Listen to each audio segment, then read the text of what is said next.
9, 8, 7, 6, 5, 4, 3, 2, 1, 0.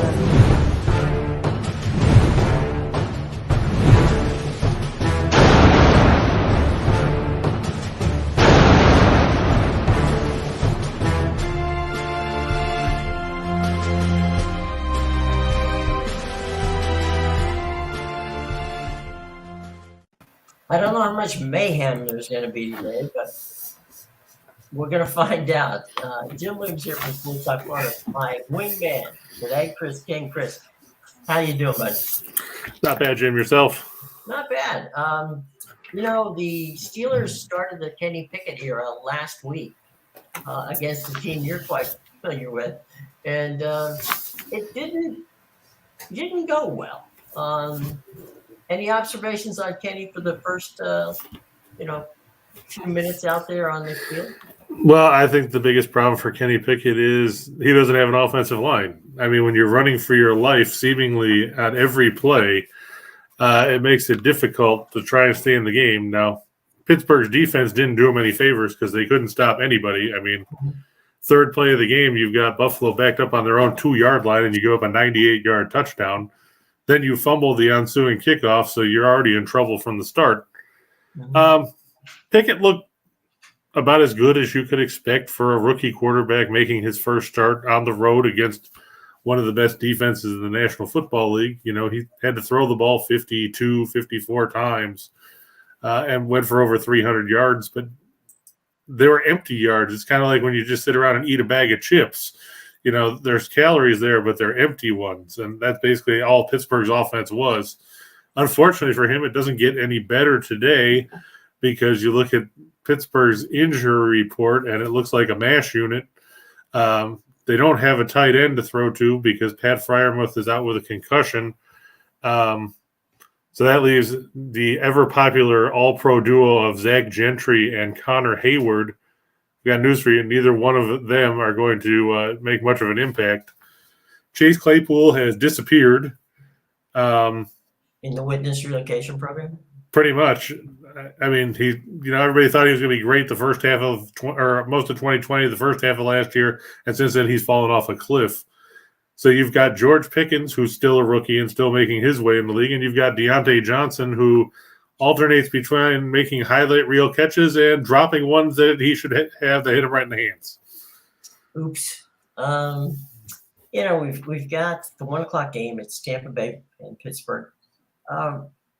This might just be the year that Mike Tomlin has his first losing season. Yeah, it's quite possible. I mean, you look at it, it's a team that doesn't have much in the way of, big name talent. You look, they're still winless when TJ Watt doesn't play, and now we hear he might not be back until sometime in November, which is another blow. You look at the schedule for the Steelers, it's not favorable either. Like we said last week, they could be 1-7 going into the bye. And once you're at that point, you know that if you lose 2 more games in the second half of the season, then you're out of luck. And they've got the Dolphins next week on the road. Then they've got the Eagles on the road after that. Then they get the bye, and then it's New Orleans, Cincinnati, at Indianapolis, at Atlanta, Baltimore at home, at Carolina, home against the Raiders, at Baltimore, and then Cleveland. I don't know if this team can get to, avoiding double-digit losses, much less have a winning season. Yeah. What about now? Last week, the Buccaneers had a pretty good first half. Didn't do much in the second half. And part of the problem that we're seeing is that we haven't yet seen them put 2 halves together. And I think that's going to be something, obviously you would hope they'd be able to do against Pittsburgh, but the weather's going to be a little chilly and the wind's going to be kind of bad. And that stadium down there on the water, wind has a very interesting way of taking over the game. True. The problem is, and game time temperature is supposed to be right around 60 degrees in Pittsburgh. The wind's about 10 miles an hour. Fortunately, they're not playing this game on Tuesday or Wednesday when the temperatures in Pittsburgh are going to be in the mid-40s. But, we're talking about a Steelers team. You look at the injury report for the Steelers, they have no secondary. If you looked at the inactives today, their top 3 corners are all out, as is all-pro safety Minkah Fitzpatrick. Mm-hmm. If Tom Brady can't throw for 300 yards, I don't care if there's wind or not. If you can't throw for 300 yards against this Pittsburgh defense, you probably shouldn't be in the league. Well, Minkah Fitzpatrick is pretty much the only guy they've got. And he's not playing. He's not playing. And, the inactives for the Buccaneers, I don't think they're missing anything major in that area. Julio Jones is out, but like people have said, he's only played, a game and a half so far? Yeah. Kyle Rudolph hasn't been a factor. I think the biggest injury might be Murphy Bunting is inactive. Yeah. And Logan Ryan and Mike Edwards is also inactive, but still, this isn't a Pittsburgh team that scares you when they drop back to pass, especially with the way Tampa Bay can get pressure with the front 4 and how badly Pittsburgh's offensive line has blocked this season. I mean, you look, Trubisky was knocked around on a regular basis. He must have thought he was back in Chicago. And Pickett's gone down 3 times already as well. And you look at this Pittsburgh team, 2 touchdown passes, 6 interceptions on the season. Najee Harris averaging just 3.2 yards a carry. It's not going to get it done at this level. No, it's not. And the other thing too, from the Buccaneers standpoint, this could be a game where they could utilize their running game and make it shorter. There's no sense in throwing for 500 yards if you can, keep the Bucs, keep that offense going with the ground game. True, Leonard Fournette could have a big game here. We've seen how Pittsburgh, can't play defense. Doesn't matter if it's stopping the run or the pass. I think what you'll see early is you're going to see Brady attack the, basically practice squad secondary for the Steelers. Because when you don't have Sutton and you don't have Witherspoon and you don't have Wallace and you don't have Minkah Fitzpatrick, you're sitting there and you're looking at the depth chart and you're like, it kind of reminds me of the beginning of Major League where they're sitting there in the diner looking at the names and they're like, Mitchell Friedman? Who are these guys? And it's basically you've got, Trey Norwood and Arthur Mollett and James Pierre who fumbled the kickoff last week and Josh Jackson. And you're like, I might as well just stay home because the only starting guy in the secondary they have is Terrell Edmonds, and he plays strong safety. Right. That's not going to do you much good. Bill Bender's going to join us in a few minutes, and one top-notch guy, Bill. Haven't seen him in a while, but always good to have him around. Always good to have him. And the controversy of the week happened to be around Tom Brady. Surprise, surprise. And that, of course, was he got fined $11,000 for his attempted kick on the lineman who got called for pass interference. So, speaking of Bender, let me bring him in. He's here.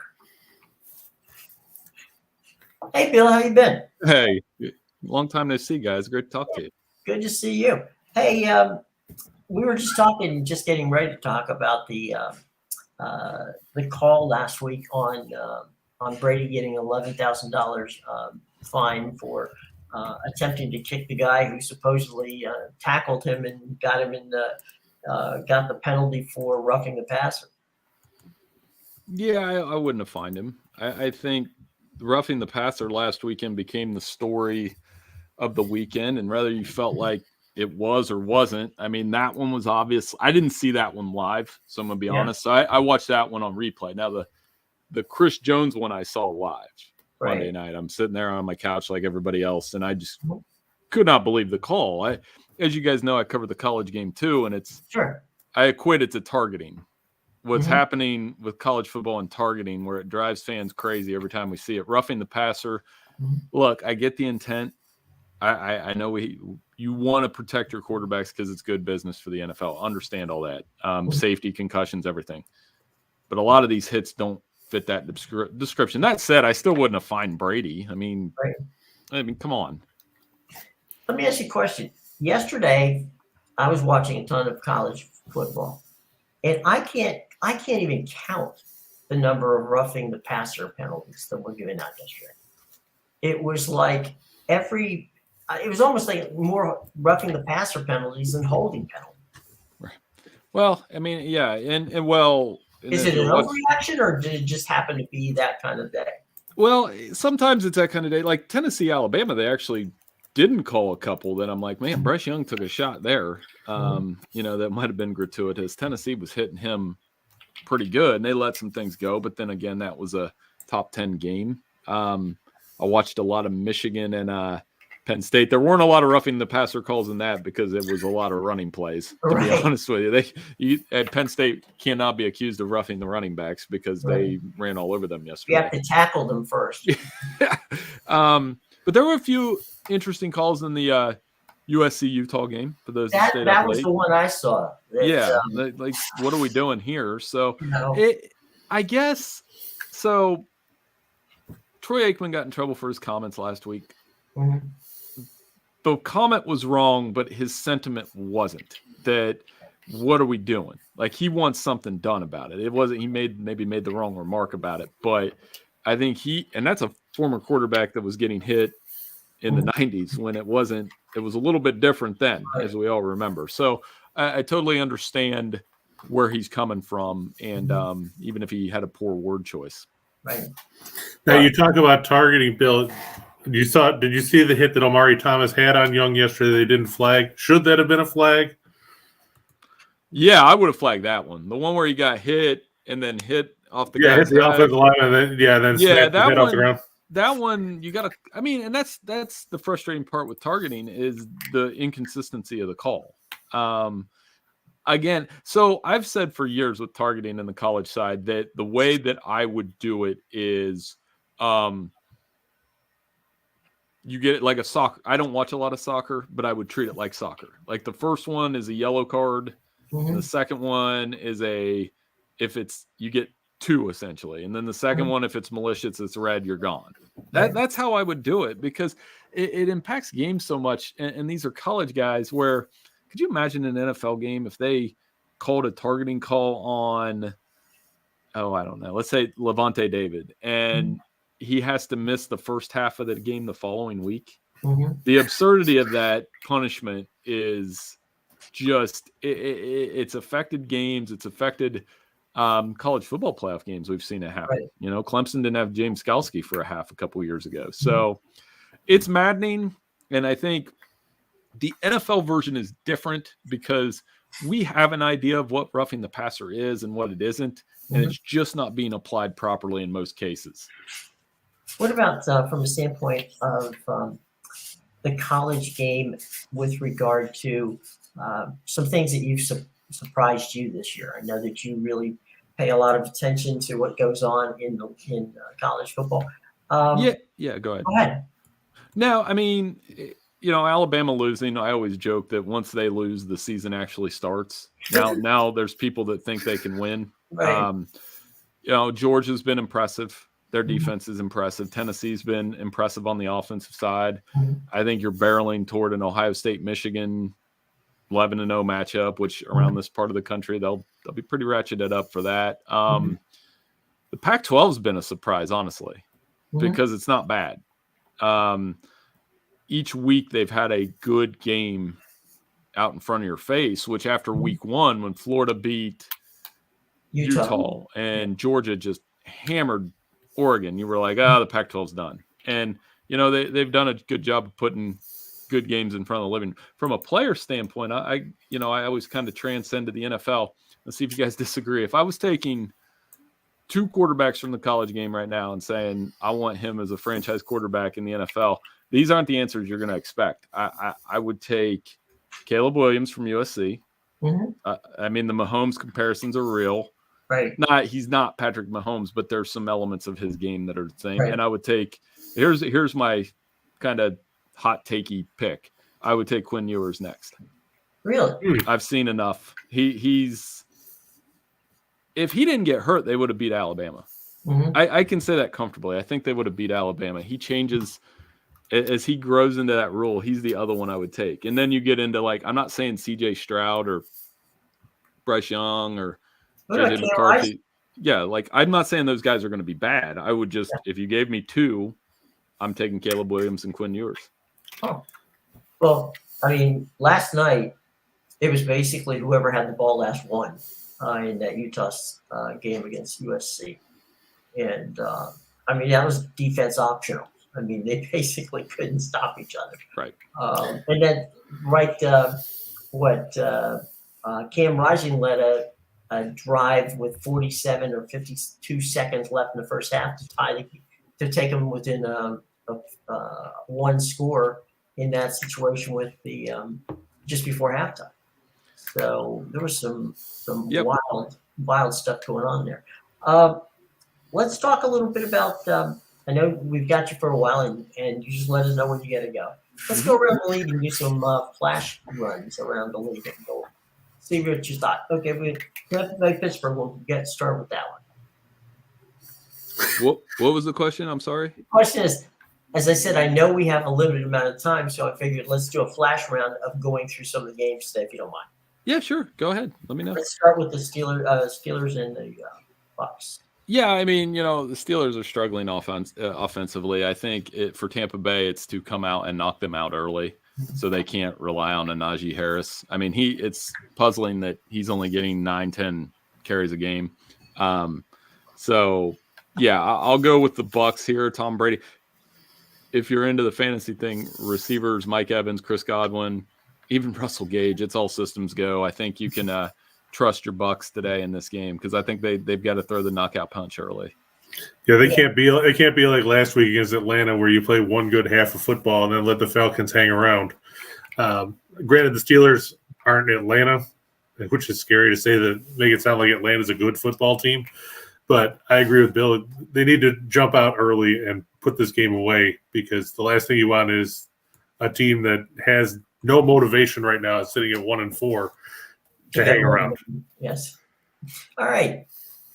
Mean Green against the Green Bay Packers. You buying the Jets? Improved, certainly. I mean, it'll be interesting to see. Green Bay has to get off to a good start here, especially after the disaster at London last week. As you guys know, I'm a Packers fan, so I lived through that and was like, I'm good on London games from now on. The Jets defense has improved. It'll be interesting to see Aaron Rodgers, how he tested. They got to run the ball though, man. They have to there's no reason for AJ Dillon to have 6 carries in a game. They've got to, if they trust Aaron Jones, get the ball to AJ Dillon, trust that defense, play a little more aggressive at home. They tend to feed off the home crowd. I think the Packers win, but it's another one of those games where you're kind of like, an underwhelming-ish kind of win for Green Bay today. Mm-hmm. Do you buy the hype about Sauce Gardner and DJ Reed being the best corner duo in the league, Bill? Isn't it a little bit early for that? And Gardner's only played 5 games in the NFL. Gardner's pretty good. It's early to say, like to make those kind of predictions. Now I'll say this about him. I remember when I did our All-American team, I think it was his junior year, I left him off the first team and I just got a blowback from Cincinnati fans. What are you thinking? How could you not have him? And I'm like, kind of like at the time, I'm like, well, these corners are pretty good that I have on here. And so like, I've always remembered that because you remember the times you were wrong. Right. Because I think he continues just to be a star. And he's pretty good. So I want to see. And today it's like, okay, so he's matching up against some okay receivers. I mean, is Romeo Doubs versus Sauce Gardner what we're paying to see? Probably not. But it will be interesting to see if they move him around on the slot a little bit because I think Rodgers will target Randall Cobb quite a bit. San Francisco, Atlanta. That looks like not a big scoring game to me. No, and the Falcons have played all close games so far. They're an interesting team because they've improved. I'm not going to say they're good, but definitely a really good team in terms of what we expected out of them. But San Francisco is a little bit different with Jimmy G under center.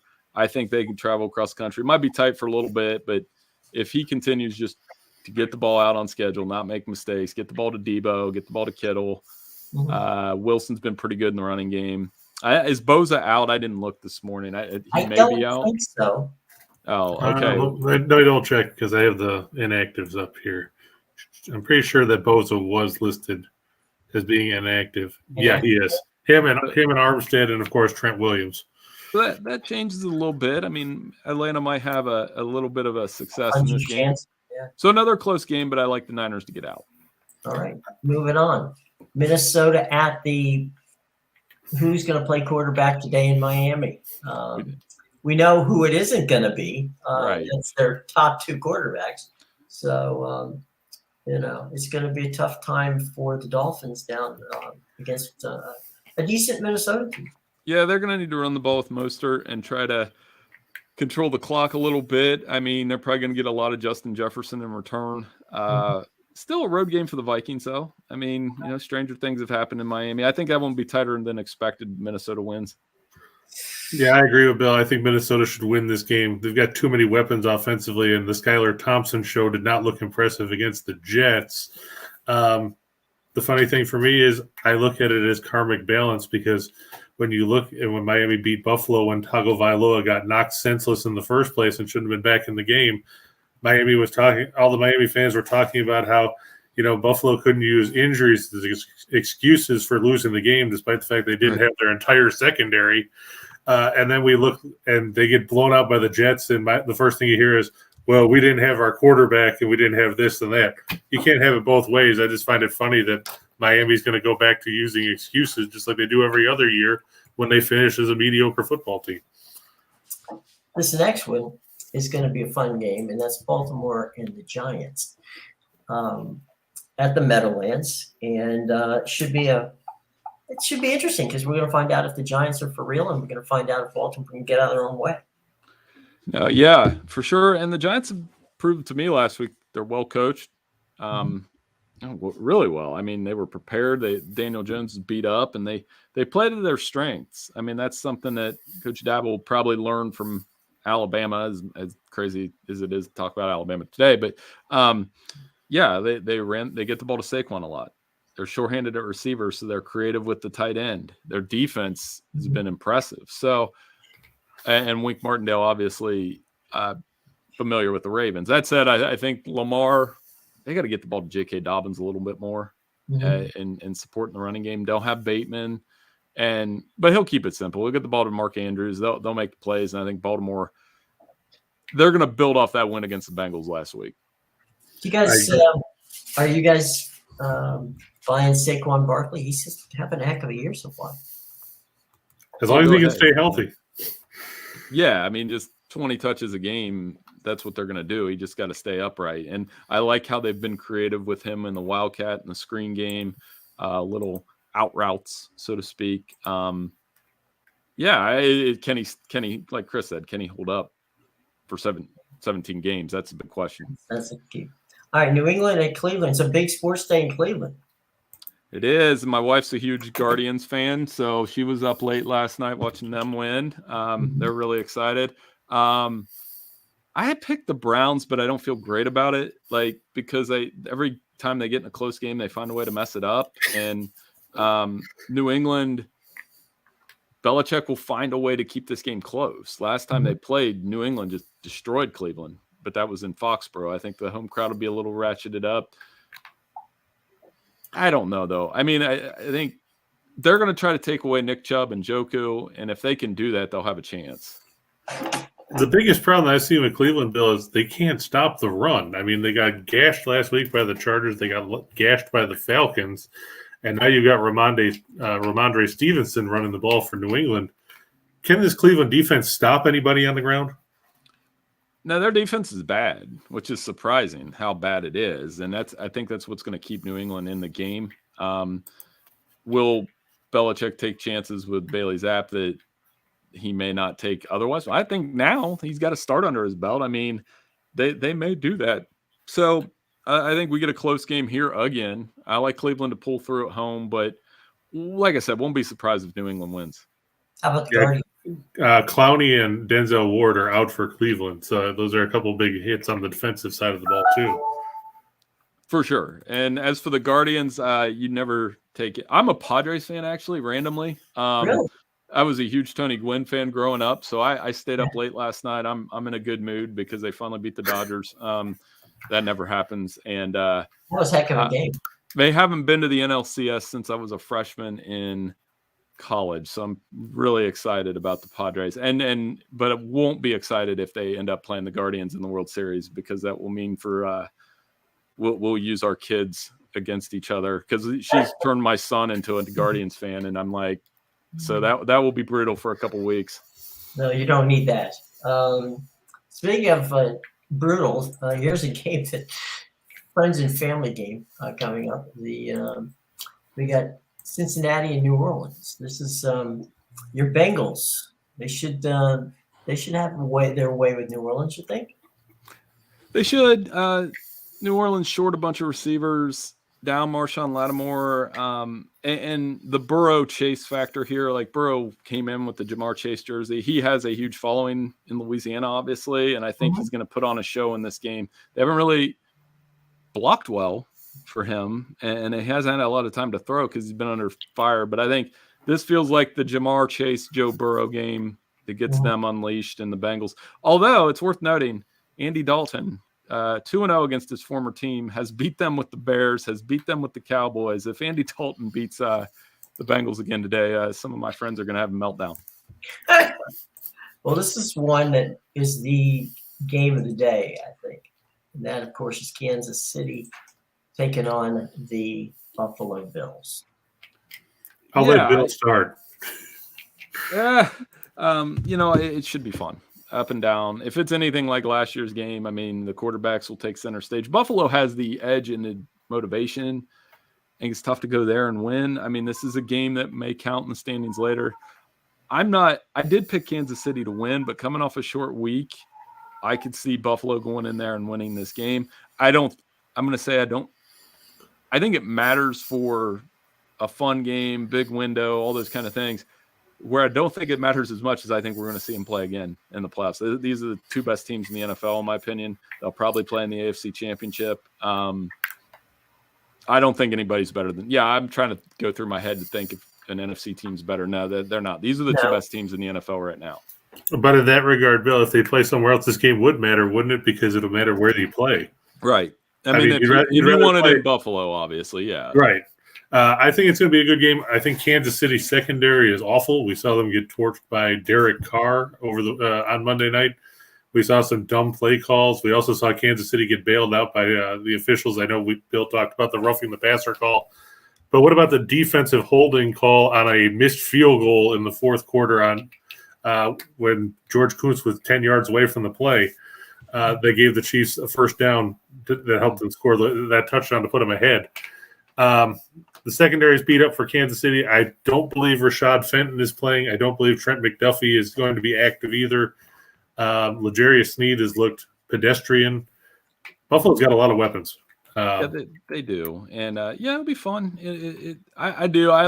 As for you as a fan, it's got to be awesome because that ought to be a show. But it's only fun if we win. Exactly. Like that's how I felt about the Tampa Bay Green Bay game a few weeks ago. It was only, and I'm on the wrong show to be saying that, but that's right. I was happy that they finally got Tom once because I know they'll but again, they'll probably see them again in the playoffs. And right now, the way Green Bay's playing, I'm not counting on anything. Carolina and the Rams. What the heck is going on with the Rams? They got to protect Stafford, and I think they got to run the ball more. It's the same thing. Same thing said about Green Bay is they get in pass fits where just trust your running game. Trust it in this game because Carolina's quarterback play has been miserable. They will have that little bump you have after you fire a coach. Players get the message. I bet Carolina plays with a little more fire today, but I don't think it'll matter out in LA. Yeah, I think Bill's right. The Rams have to run the ball. You look, and Stafford he's another guy that's been knocked around, 21 sacks already this season. Akers, I guess he's not going to play. He's only averaged 3 yards a carry, so I guess it'll be the Darrell Henderson show at running back. But you got to find somebody other than Kupp and Higbee to throw the ball to because nobody's been impressed with Skoranek. Allen Robinson, I think I've seen his face on a milk carton because he's been missing all year. 12 catches in 5 games. He's got 107 yards.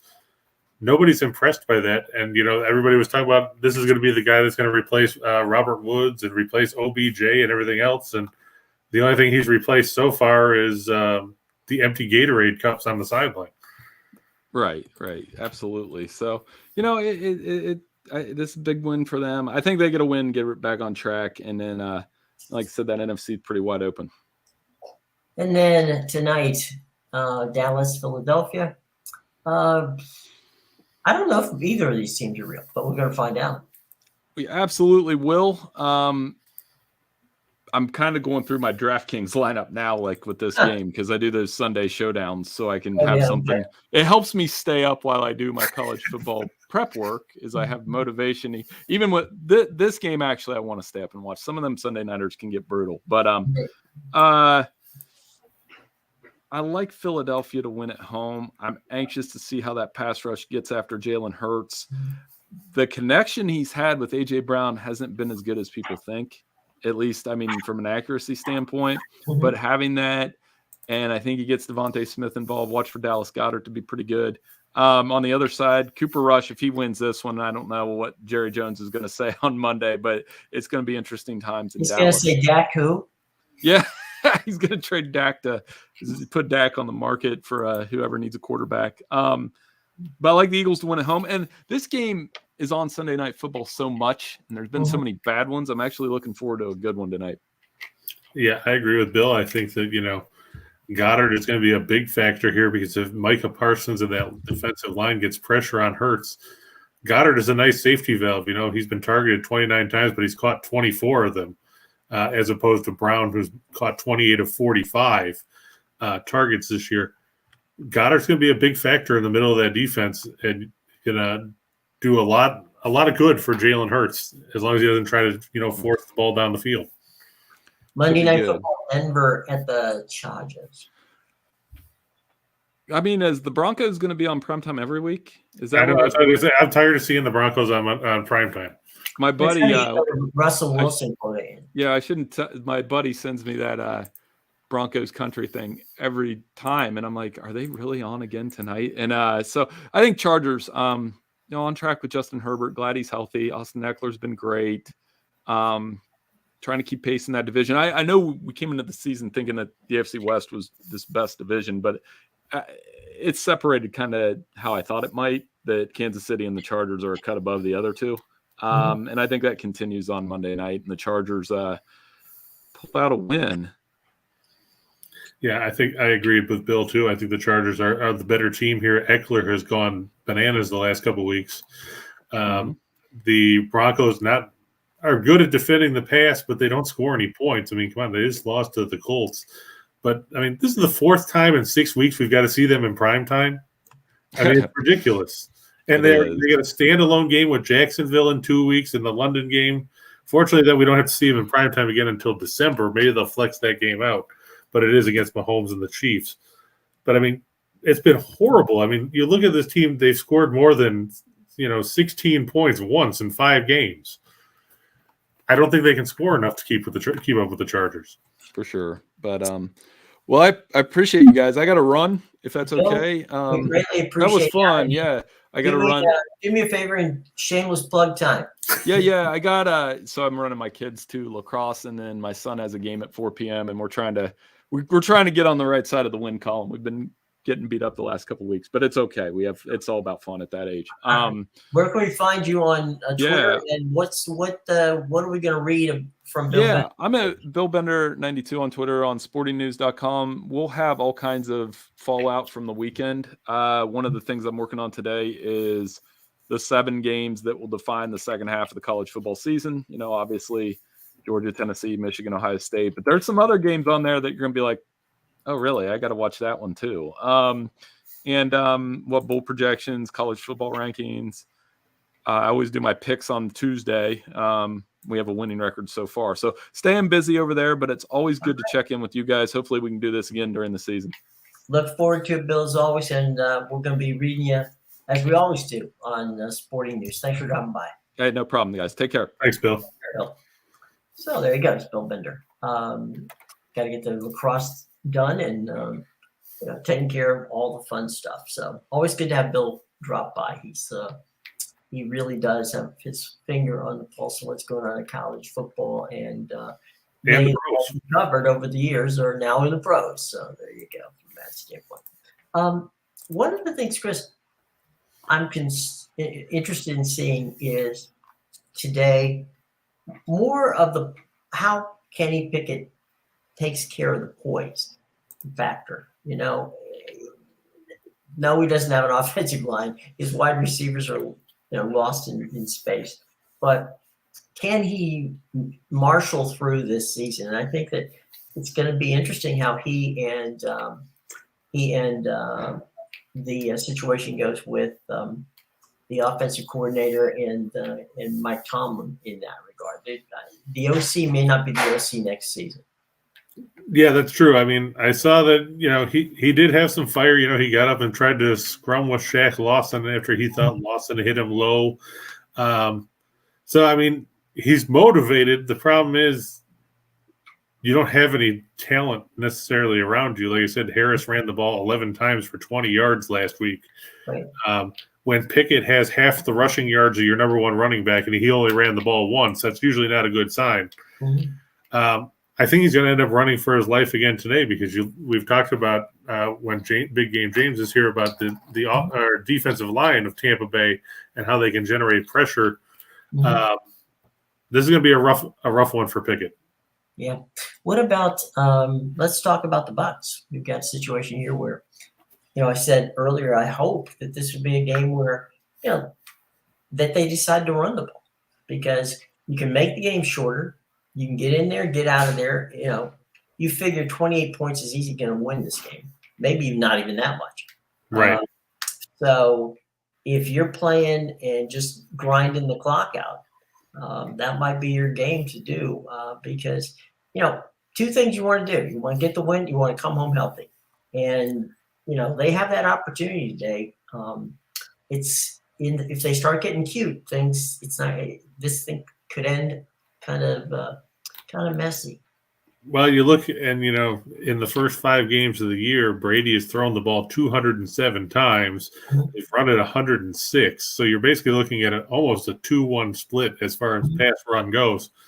I think you'll see him attack Pittsburgh's defense early, put Pittsburgh in a hole where they have to basically abandon what they call a running game. And then, once they build up a comfortable lead, you can see them basically bleed the clock in the second half with the run just because of the fact that nobody's impressed with Pittsburgh. Right. But, if Fournette's going to get right, this would be the game for him to do it. I know he was better last week against Atlanta than he had been in several weeks. He ran the ball 14 times for 56 yards. He scored a rushing touchdown. He also caught a receiving touchdown. Caught 10 passes out of the backfield. That could be a big factor here too because you can exploit Pittsburgh's weaknesses on defense. You don't even have to just go to Godwin and Adams and or Evans, I should say, and Russell Gage. You can dump it off to him, Fournette or Rashad White and get some yards that way. The thing that Brady last week he targeted Fournette quite a bit. Yeah, like I said, he caught 10 passes up for 83 yards. I mean, it's a pretty healthy number for a running back. Those are tight end numbers. Yeah, well, I guess that works since Tampa Bay doesn't really have a tight end that they really like at this point. Otten stepped in didn't do a bad job. Right. But, he doesn't have a ton of familiarity with Otten either, as opposed to, some of these other guys. Fournette was targeted 11 times last week. Evans 8. He did target Otten 7 times, and right. Scotty Miller got 7 targets, right? Which is strange because I thought Scotty Miller was in the witness protection program after a couple weeks ago. I expect to see more from Russell Gage out of the slot too. I mean, 2 catches on 6 targets last week wasn't overly impressive against his former team. And I think Godwin would get more than 6 targets. Yeah. Well, most of Brady's throws for, the key throws went to Godwin. Right. Yeah, he caught all 6 of his targets for 61 yards. Right. But this could be like the game last week. Brady threw the ball 52 times. A lot of them were early in the game. Mm-hmm. to try and establish a tempo. But you look at what they did to Mariota. Mariota was sacked 5 times last week, and Atlanta's offensive line, even though nobody's going to say it sets the world on fire, has got to be considered to be better than Pittsburgh. So they should be able to get after Pickett as well. Absolutely. Well, I'll tell you what, we're going to get out of here a little early today. We have some things that are coming up, with, technical issues that we're going to have to deal with. Chris, as I said, shameless plugs, where can we find you? And you have premium bets. Now, I want people to take an opportunity to go out there and check out your premiums because you do quite well. And also watching on the Max Wagers Network, your fine show, Picks and Parlays, Winners and Whiners, and the whole group. Yeah, I mean, I'm on Twitter at Betting Royalty, like it says there. Monday to Friday at 2 p.m. Eastern. I do just parlays with Chris King because, like I always like to say at the intro, it's named after me because there's nobody else on the show. My premium picks are on the Winners and Winer. I actually have to find what the actual technical link for it is. I think it's if you go to the Winners and Winer site, I think it gives you a tab to go to the experts. It does. Okay, and you can find me under there. Not only can you find me under there, you can find me under there twice because there's just me for my single picks, and then there's me for my the parlays as well. So, and if you use the we usually have promo codes where you can save 50 or 60%. So that works out pretty well too, because you can save some money and win some money at the same time. So it's like double the money for half the work. There you go. Well, Chris, thanks a lot for joining us. Glad to be here, Jim. And have a wonderful day. And we shall see you guys next week right here on the Sports Talk Florida Buccaneers Report Pregame show. Until then, for Chris King, I'm Jim Williams. Take care, everybody.